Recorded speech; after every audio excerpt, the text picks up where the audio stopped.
Han vuelto a ascender, y no es casualidad. Son incompetentes. Todo el mundo lo sabe.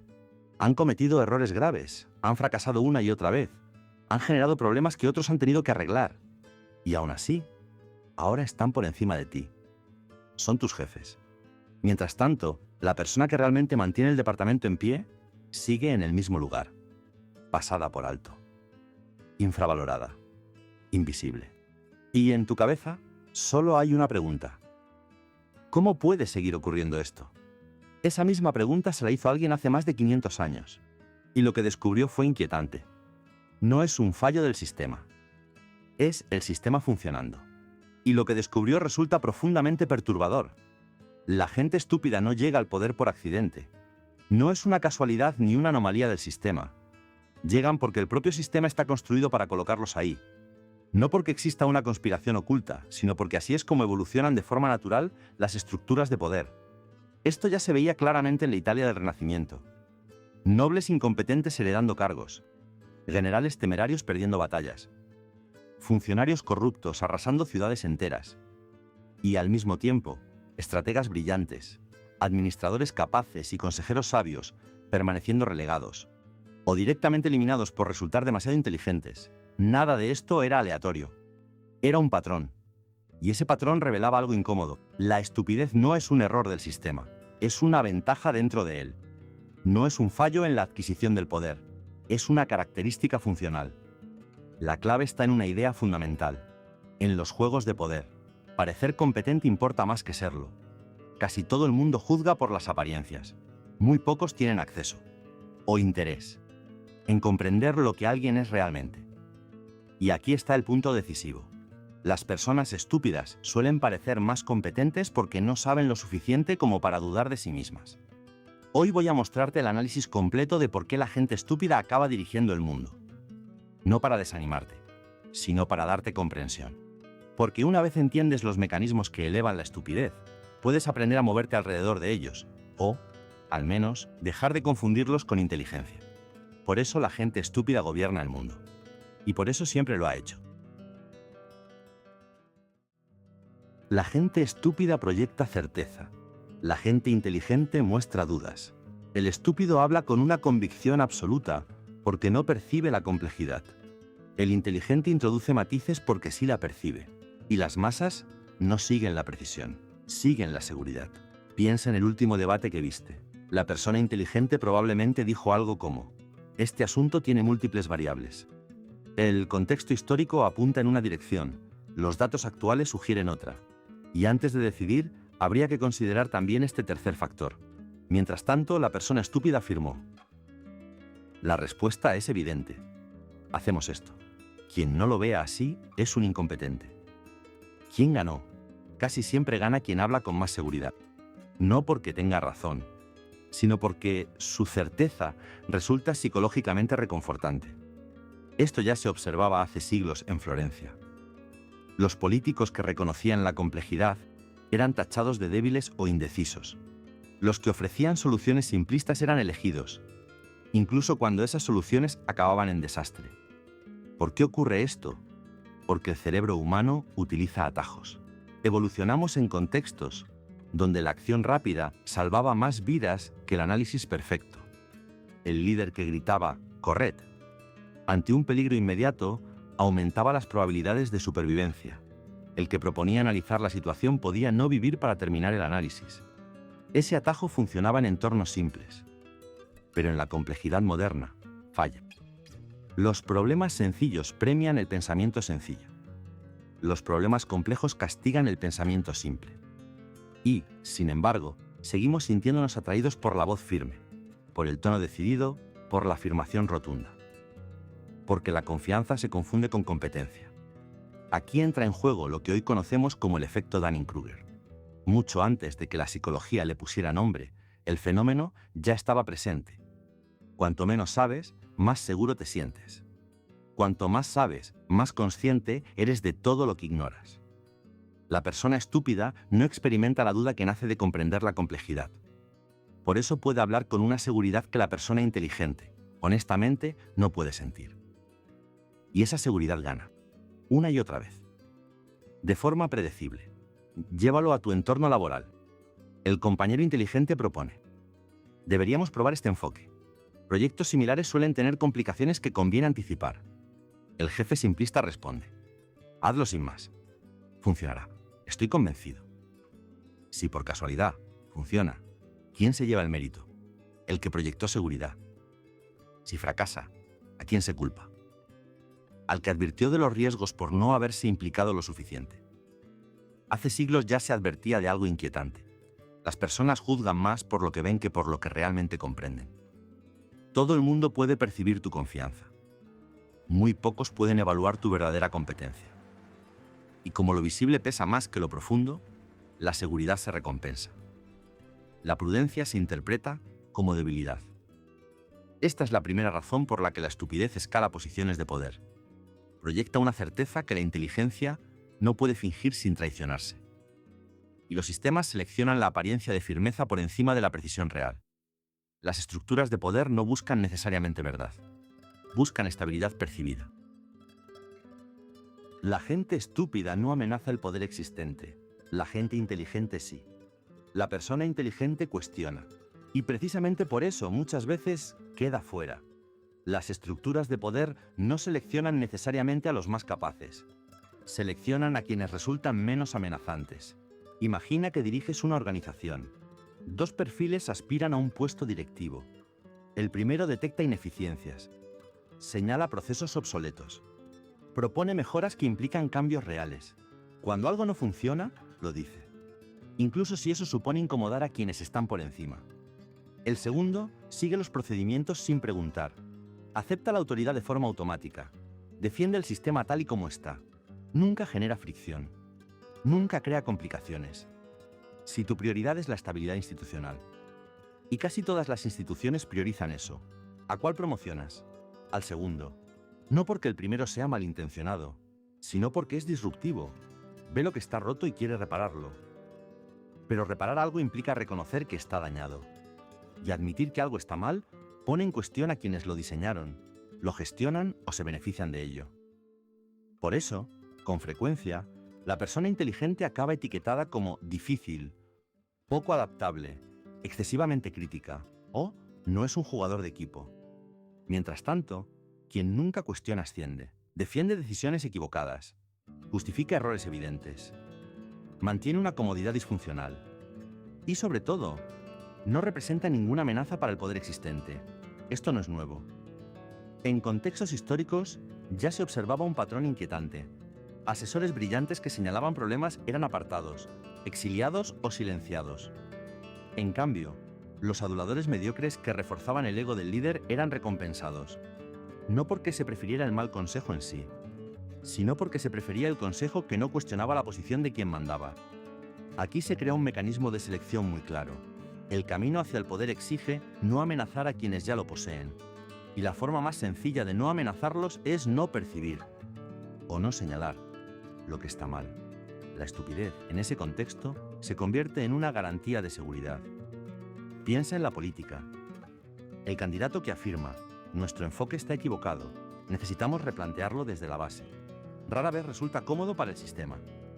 En cambio, quien promete seguir adelante, hacer más de lo mismo, reforzar lo que ya existe, genera menos resistencia.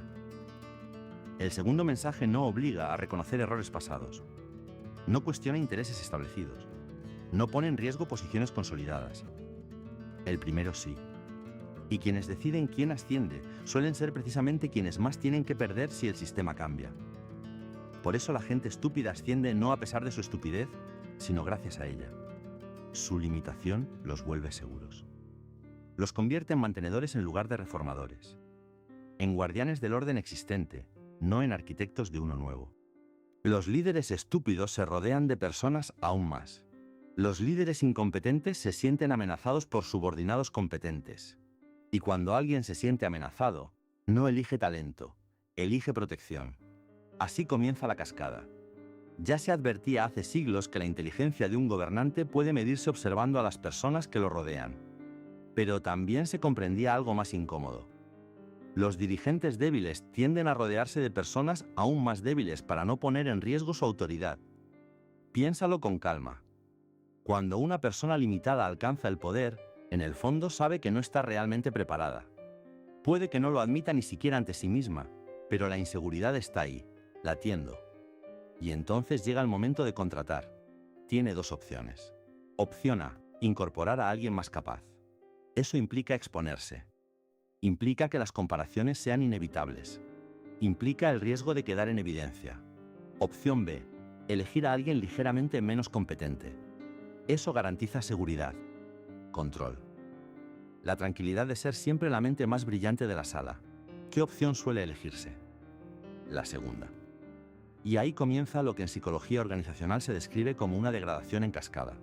Cada nivel selecciona a personas apenas un poco menos capaces que ellos mismos. El resultado no es un colapso inmediato. Es algo más lento y más peligroso. Un deterioro progresivo. El primer nivel contrata a alguien ligeramente inferior. Ese segundo nivel hace lo mismo. El tercero repite el patrón. En pocos escalones, la organización entera ha sido optimizada no para la excelencia, sino para la mediocridad que no incomoda. Este mecanismo no requiere conspiraciones.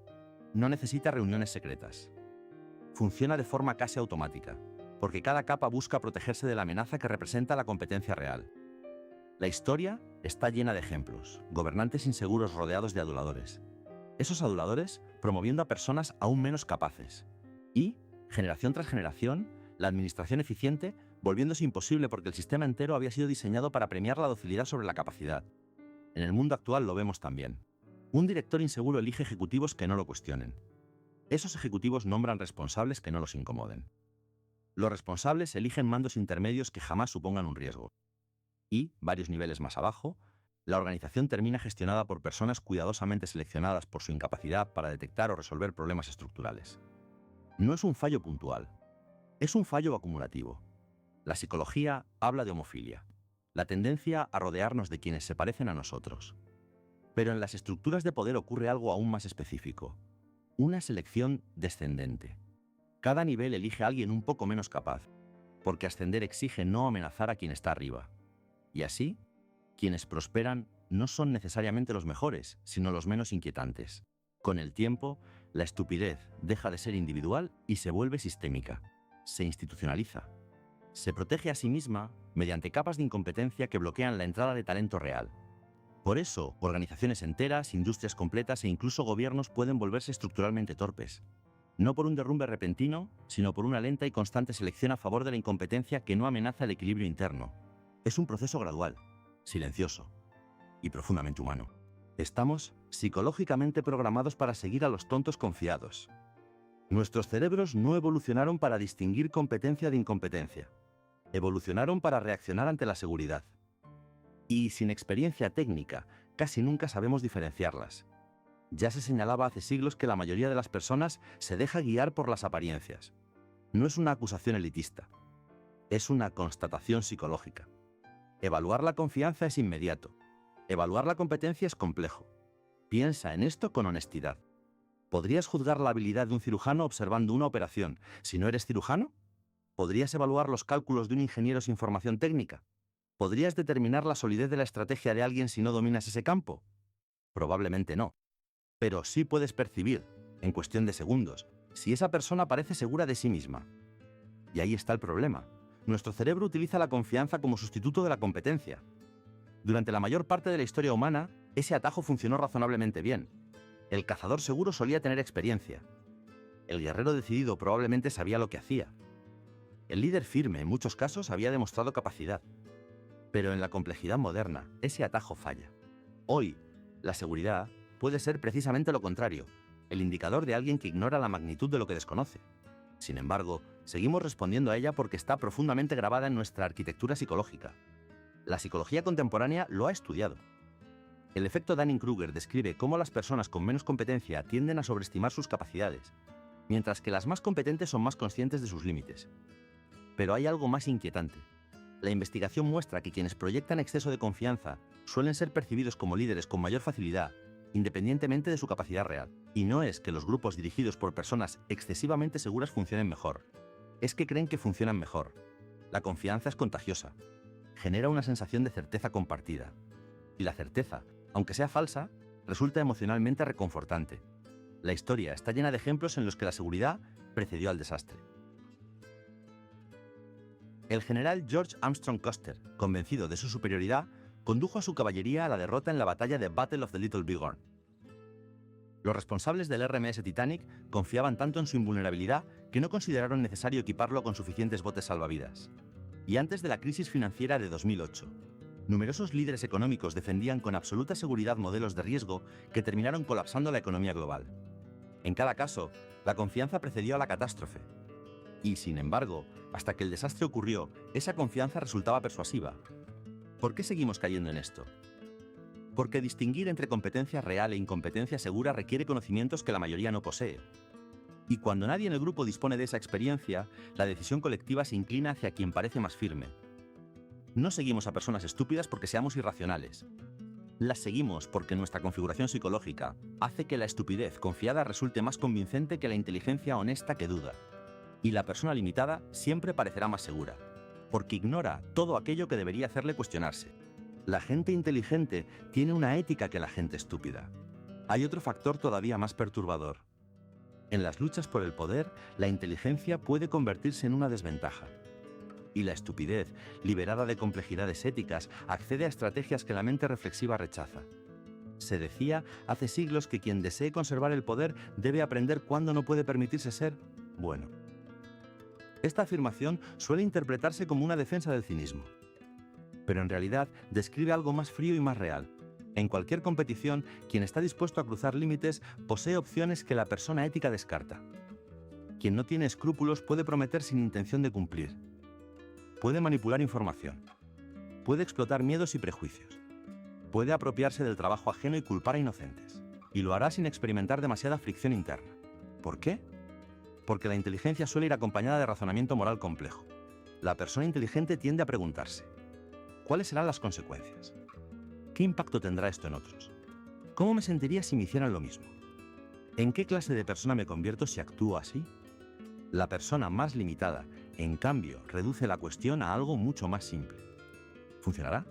Entonces lo hago. Ese proceso de deliberación ética que frena al inteligente, que le genera dudas y conflicto interno, simplemente no aparece con la misma intensidad en quien carece de esa profundidad reflexiva. Y en entornos altamente competitivos, la ausencia de freno puede convertirse en ventaja táctica. La historia política ofrece ejemplos repetidos. Líderes con principios que fueron desplazados, derrotados o eliminados. Líderes amorales que, no siempre pero sí con frecuencia suficiente, lograron consolidarse. Traslada esto al presente. El candidato que se niega a utilizar desinformación pierde frente a quien la emplea sin escrúpulos. El trabajador que no se atribuye méritos ajenos queda eclipsado por quien sí lo hace. El ejecutivo que rechaza atajos poco éticos compite en desventaja frente a quien no tiene problema en tomarlos. El actor poco ético no es necesariamente más inteligente. A menudo ocurre lo contrario. Pero su limitación incluye una menor complejidad moral, y eso lo vuelve operativo en contextos donde la ética no está protegida por el sistema. Aquí aparece un dilema clásico de teoría de juegos. Si el comportamiento ético es castigado y el comportamiento poco ético es recompensado, el sistema acabará seleccionando actores poco éticos. Y esos actores, con frecuencia, no destacan por su brillantez intelectual, sino por su simplicidad moral. No porque el sistema adore la estupidez, sino porque premia conductas que la estupidez ejecuta con mayor facilidad. El problema no es que la moralidad sea inútil, es que en determinadas estructuras de poder puede convertirse en una desventaja competitiva si no existen mecanismos que la protejan. Si el entorno recompensa la manipulación, la agresividad estratégica y la ausencia de escrúpulos, quienes poseen mayor reflexión ética parten con un freno incorporado, y quienes carecen de él avanzan más rápido. Y cuando esos perfiles ascienden, consolidan el tipo de sistema que los favoreció. No es que la historia esté dirigida únicamente por mentes brillantes y perversas. Con demasiada frecuencia, está gestionada por individuos mediocres con suficiente audacia y poca resistencia moral interna. No diseñamos estructuras que neutralicen esa ventaja. Y cuando no lo hacemos, los actores amorales, a menudo también intelectualmente limitados, prosperan. Y así, generación tras generación, la rueda sigue girando. Los líderes estúpidos crean un caos que protege. Existe otro mecanismo todavía más sutil. Los líderes incompetentes generan crisis constantes. Y el caos, paradójicamente, protege a los incompetentes. Cuando un entorno es estable, la competencia puede evaluarse. Se miden resultados, se comparan alternativas, se analizan decisiones. Hay datos, hay perspectiva, hay memoria. Pero en el caos, todo eso desaparece. En medio de una crisis permanente, nadie tiene tiempo para evaluar con calma. Todo el mundo está reaccionando, apagando fuegos, improvisando, sobreviviendo. En ese contexto, las malas decisiones se justifican con un simple argumento. Había que actuar rápido. Las estrategias fallidas se atribuyen a las circunstancias. Los errores se diluyen en la urgencia. Y aquí aparece un patrón inquietante. La incompetencia genera problemas. Esos problemas generan crisis. Y esas crisis, a su vez, protegen la incompetencia original. No siempre es deliberado. A veces lo es. Pero muchas veces es simplemente la consecuencia natural de decisiones torpes encadenadas. Observa el ciclo. Primera fase. Una mala decisión cuyos efectos no son inmediatos. Segunda fase. Surgen los primeros problemas. Se responde con otra decisión precipitada. Tercera fase. Los errores se acumulan y amplifican. Cuarta fase. Aparece una polémica, una distracción, un nuevo foco emocional que desvía la atención. Quinta fase. Nadie recuerda ya el origen del problema porque hay una nueva crisis que exige reacción inmediata. Y el ciclo se repite. La incompetencia nunca se analiza en profundidad porque siempre hay algo urgente que atender. En el pasado, algunos gobernantes utilizaban esta dinámica de forma consciente. En el presente, muchos líderes simplemente la producen de manera automática. Su falta de capacidad crea desorden estructural y ese desorden los blinda. Desde la psicología se entiende bien este fenómeno, cuando las personas están sometidas a estímulos constantes, controversias continuas y sensación permanente de urgencia. Sus recursos cognitivos se agotan. A esto se le llama carga cognitiva. Un cerebro saturado no analiza patrones, no conecta puntos, no evalúa trayectorias a largo plazo, solo reacciona. Y cuando nadie tiene energía para pensar en profundidad, la incompetencia pasa desapercibida. El caos se convierte en armadura. Mira cualquier ámbito. En política, líderes que generan polémica tras polémica. ¿Es brillante estrategia o es una cortina que impide evaluar resultados reales? En empresas, directivos que reorganizan constantemente estructuras. Innovación genuina o movimiento continuo para que nadie pueda medir qué funciona y qué no. En entornos laborales, responsables que alimentan dramas internos. Dinamismo o distracción que oculta incapacidad de gestión. La clave está en el reconocimiento de patrones. El liderazgo competente tiende a crear estabilidad. La estabilidad permite medir desempeño. Y cuando el desempeño puede medirse, la calidad real queda expuesta. El liderazgo incompetente genera turbulencia. Y en la turbulencia, nadie puede evaluar nada con claridad. La estupidez produce caos de manera natural. Y el caos protege a la estupidez del escrutinio. Por eso sobreviven. No porque funcionen bien, sino porque el entorno que crean impide comprobarlo. Los sistemas que recompensan el mérito son raros. Los sistemas que realmente recompensan la competencia son la excepción, no la norma. La mayoría no premia resultados sólidos ni capacidad demostrada. Premia apariencia, premia seguridad, premia obediencia que no incomoda. Y cuando eso ocurre, la selección natural del sistema favorece perfiles limitados. Pregúntate algo incómodo. ¿Qué determina realmente el éxito en la mayoría de organizaciones? ¿Son los resultados? A veces. Pero muchas veces los resultados tardan en manifestarse o son difíciles de medir con precisión. ¿Es la competencia real? En teoría sí. Pero evaluar competencia exige experiencia técnica, tiempo y criterios objetivos que no siempre existen. Entonces, ¿qué se recompensa en la práctica? Parecer ocupado, aunque la productividad sea baja. Proyectar confianza, aunque la precisión sea dudosa. Mostrar lealtad, aunque falte criterio. Resultar agradable, aunque la eficacia sea mediocre. Dominar la política interna, aunque la ética se resienta. Y muchas de esas habilidades son más accesibles para quien no se cuestiona demasiado. La persona inteligente suele saber cuándo no está siendo realmente productiva. Le incomoda fingir, experimenta dudas. Le cuesta proyectar una seguridad que no siente. Cuestiona decisiones. No puede ofrecer lealtad ciega sin conflicto interno. Su lucidez puede incomodar. Y los juegos políticos le resultan, muchas veces, degradantes. En cambio, la persona limitada puede sentirse productiva incluso cuando no lo es. Proyecta confianza sin advertir sus carencias. Sigue la autoridad con naturalidad. Resulta tranquilizadora porque no amenaza. Se mueve con soltura en dinámicas políticas porque no las percibe como algo bajo, sino como parte normal del juego. En ese entorno, la ventaja sistémica no la tiene necesariamente el más capaz. La pregunta clave sería, ¿qué tipo de sistemas protegen realmente el mérito? Un sistema que premie la competencia necesita mecanismos claros de retroalimentación. Necesita criterios objetivos de evaluación. Necesita visión a largo plazo. Necesita procesos de selección basados en conocimiento real. Y necesita protección frente a la manipulación política. Es decir, necesita vigilancia constante. La mayoría de sistemas no cuentan con esas defensas. Funcionan con evaluaciones subjetivas, con retroalimentación tardía o inexistente, con foco en el corto plazo, con selección basada en popularidad o conveniencia, con alta vulnerabilidad a la política interna. Y en ese contexto, la mediocridad segura prospera.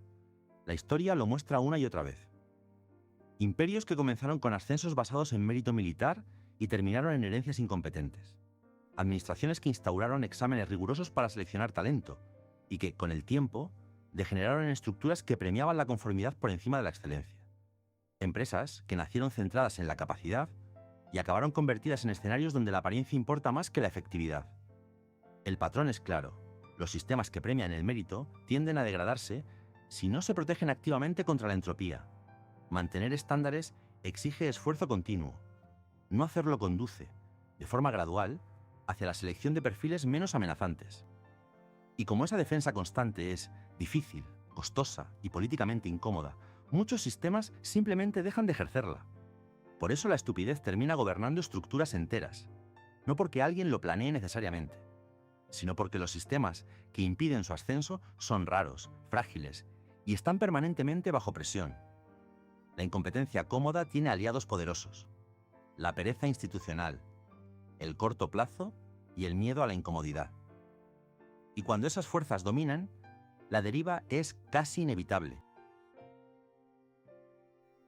Y después de todo esto, quizá la pregunta ya no sea por qué ocurre, sino qué hacemos nosotros con esta comprensión. Porque entender estos mecanismos no sirve para indignarse, sirve para afinar la mirada, para no confundir seguridad con sabiduría, para no llamar liderazgo a lo que es simplemente ruido, para no entregar nuestra confianza a quien solo proyecta firmeza. La estupidez puede ascender, puede organizarse, puede incluso institucionalizarse, pero nunca deja de depender de algo, de nuestra falta de atención. Si este análisis te ha hecho ver el poder con otros ojos, si te interesa seguir explorando la psicología profunda que hay detrás de lo que parece normal en nuestra sociedad, puedes suscribirte a L. Jardín Interior. Aquí no buscamos respuestas cómodas, buscamos comprensión. Y comprender, en un mundo que premia la apariencia, ya es una forma silenciosa de resistencia.